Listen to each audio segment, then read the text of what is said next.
اب ہم ادھر برطانیہ میں رہ رہے ہیں، خاص کر برطانیہ، پورا یورپ، امریکہ میں یہ بہت زیادہ پرابلم ہے. یہ جو آپ نے برابری کے اوپر تھوڑی بات کی، لڑکی کو پڑھایا، اس کو یونیورسٹی میں بھیجا، ڈگری اس نے کر لی، اس کو جوان ہونے تک بتایا ہی نہیں کہ ہماری ذات کیا ہے، ہم سید ہیں، ہم چودھری، ہم کون ہیں. اور پھر جب اس کی تعلیم مکمل ہوگی، وہ اچھا کمانے لگی،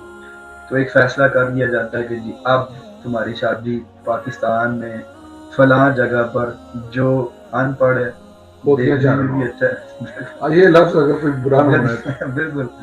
تو مطلب جانوروں میں ایک رہنے والا بندہ ہے ایک سائڈ پہ جو ہمارا موضوع ہے، دوسری سائڈ پہ وہ بچی جس نے اغیار کی تعلیم بھی لی، یونیورسٹیز میں گئی، پڑھا، اچھی جاب ہے، ویل سیٹلڈ ہے. اب ان دونوں کا یہ رشتہ جو ہو رہا ہے، تو وہ تو کوئی عام سا بندہ بھی دیکھے تو اس کو یہ نظر آئے گا کہ یہ زیادہ دیر چلنے والا نہیں. یہ تو ہوگی نا برطانیہ کی رہنے والی جی جی بیٹی ہے، اور اس کے اپوزٹ بھی ذرا دیکھیں، برطانیہ کا رہنے والا بیٹا ہے، جی جی رشتے داریوں میں بھانجا بھتیجا یا جو بھی رشتے داریاں ہیں ان کو پسند کر لیا جاتا ہے، یا نہیں بھی ہیں، نہیں بھی ہیں جی جی دونوں طرف. اچھا اس کے اپوزٹ بھی ہے کہ یہاں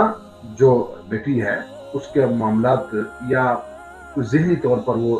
اتنے نہیں ہے کہ بیچاری نہ پڑھ سکی ہے، نہ وہاں سے اچھا خاصا گریجویٹ آدمی لے کے آ گئی، اور جو پرسنالٹی ہے،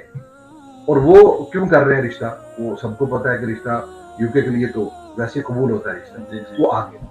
اب وہ جو آیا ہے نا، وہ ایک آپ پوری شخصیت ہے، اور آگے کیا صورتحال ہے، ذہنی طور پر کمزور ہے یا اللہ نہ کرے مطلب ایسے معاملات ہیں. جی جی اب وہ بھی نہیں دیکھا جاتا کہ کوئی ایسا ہی ہو کہ جو ٹھیک ہے پڑھا لکھا ہو، آپ چوز کریں اپنی بیٹی کے لیے، لیکن وہ اتنا ہو کہ غریبوں سے پیار کرنے والا ہو، یا جو کمزور لوگ ہیں ان سے پیار کرنے والا ہو، اس کا لیول ذہنی اتنا ہائی نہ ہو کہ آپ انسانیت اس کے اندر سب کی. اسی طرح جس طرح مذہبی طور پر کہا ہے نا، اسی طرح اگر آپ دیکھیں نا تو ایسے مذہبی کئی گھرانے موجود ہیں جو ڈر جاتے ہیں دنیا دار پڑھے لکھے کو گھروں میں رشتے کرنے کے لیے، تو وہ سادے ہوتے ہیں، غریب بھی ہوتے ہیں، رشتہ بھی پسند ہو جاتا ہے، وہ اس لیے چھوڑ دیتے ہیں کہ یہ تو بڑے لوگ ہیں تو ہماری بچی کے ساتھ